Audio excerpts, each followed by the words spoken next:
sobanukirwa neza ubwoko bw'uruhu rwawe. Uruhu rufitiye umubiri akamaro ntagereranywa mu kugaragaza ubwiza hamwe no kurinda ingingo zose z'imbere kugira ngo zitangizwa n'amamikrobe atandukanye. Kugira ngo ubashe kwita ku ruhu rwawe uko bikwiye, bisaba kuba uzi ubwoko bw'uruhu rwawe, ukirinda kurufata uko wiboneye kuko bishobora kukugiraho ingaruka.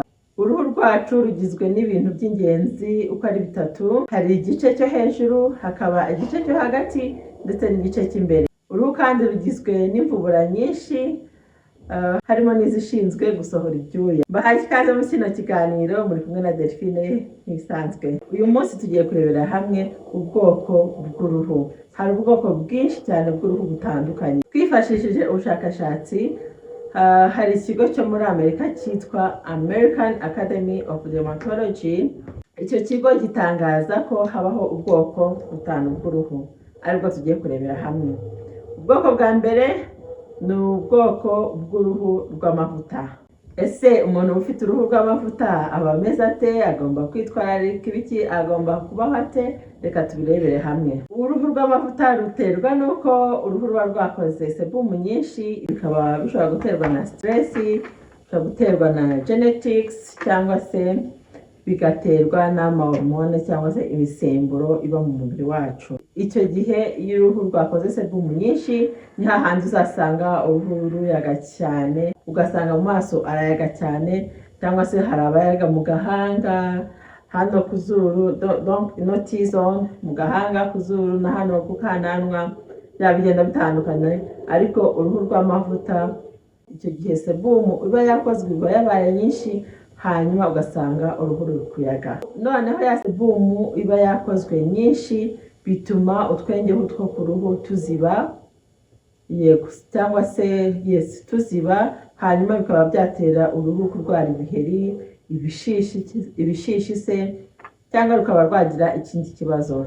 Ikintu cyiza ku bantu bafite uruhu rw'amavuta ni uko badakunda kugira iminkanyari, nubwo yaza iza ariko itinze.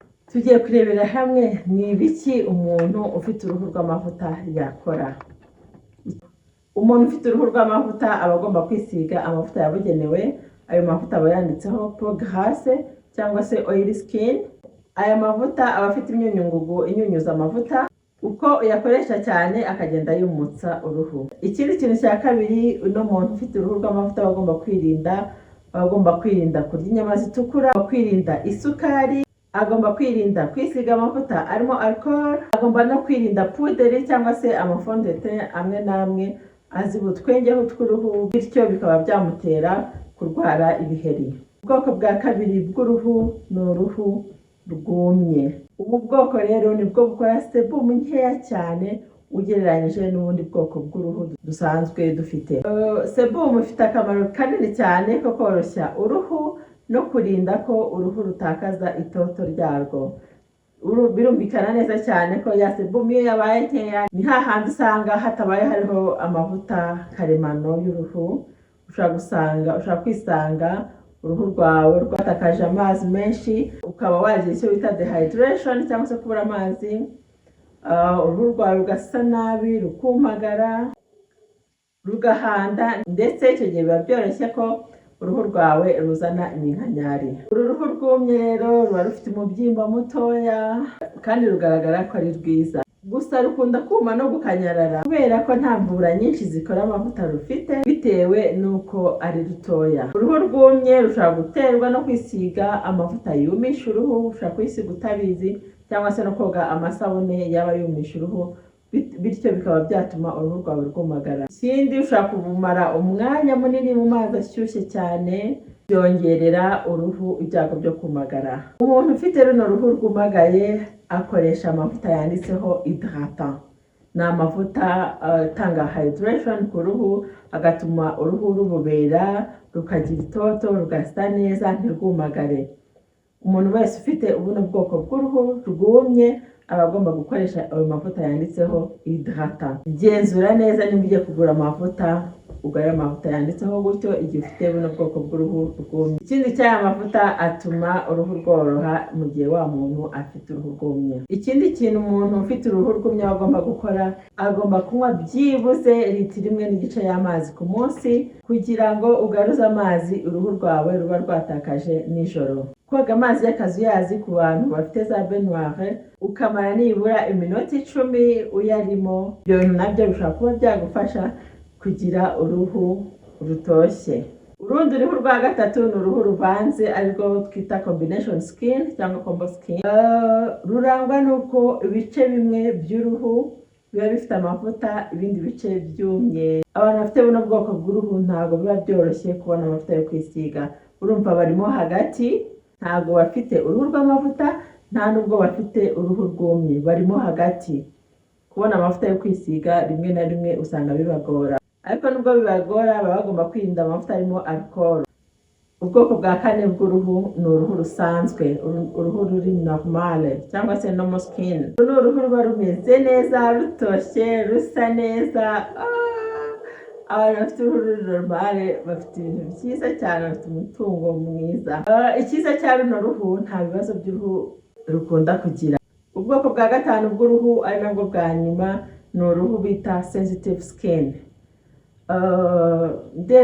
Ngenekereje mu rurimi rwacu rw'ikinyarwanda ni uruhu umuntu aba ashobora kwisiga ikintu cyangwa se bitewe n'ikirere urwo ruhu rukaba rwagira amallergie.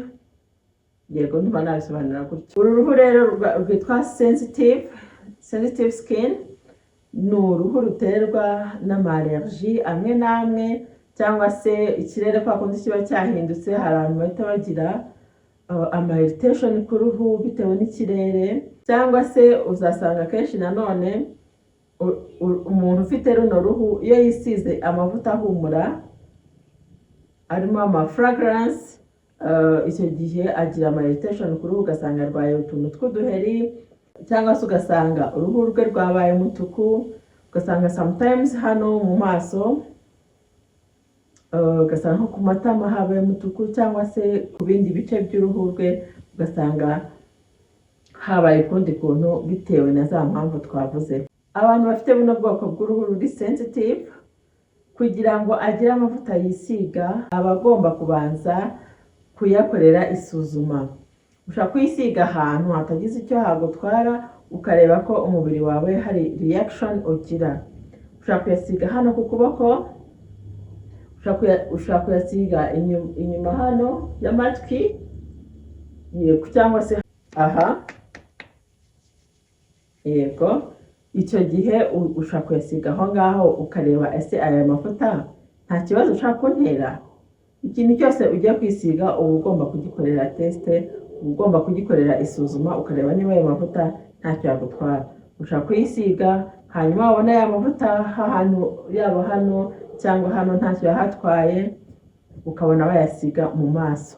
Ibyo bizagufasha kwirinda ama irritations amwe n'amwe ashobora kuza ku ruhu rwawe.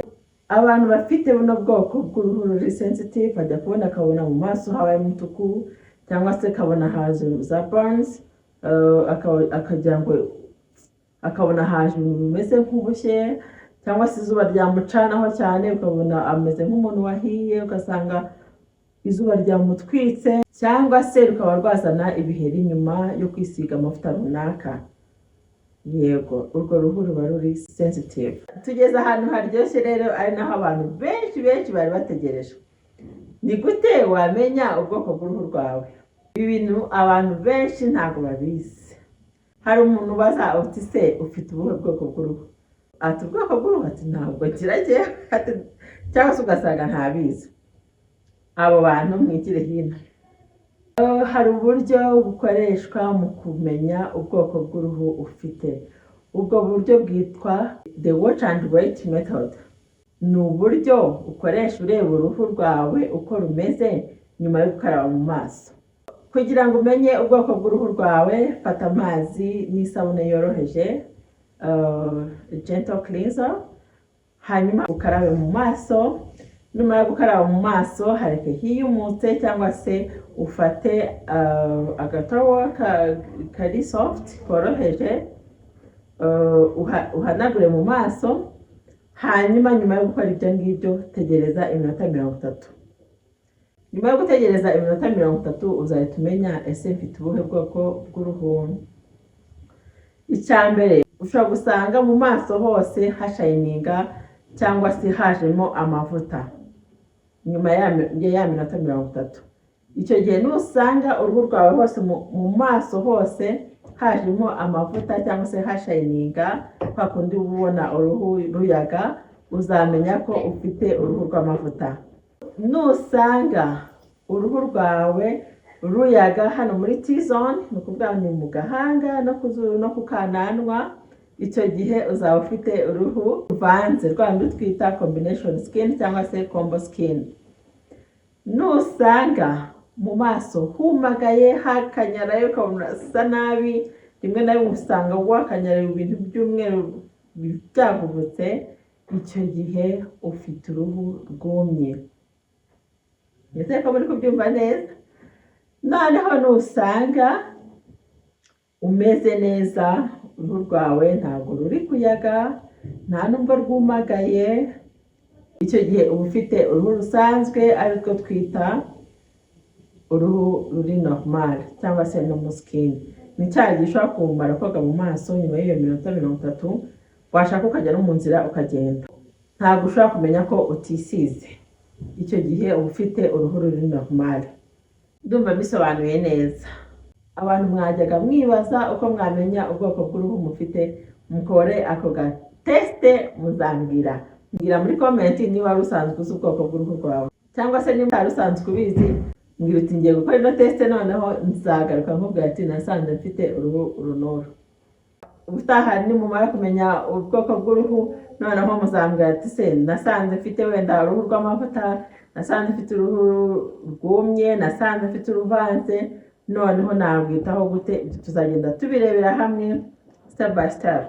Mwakoze kubana nanjye no kureba kino kiganiro. Iyo mukoze kino kiganiro wigenda utakoze subscribe kugira ngo n'ibiganiro by'ubutaha bitazagucika, kandi wigenda udakoze like please. Thank you so much for watching. See you in the next episode. Bye.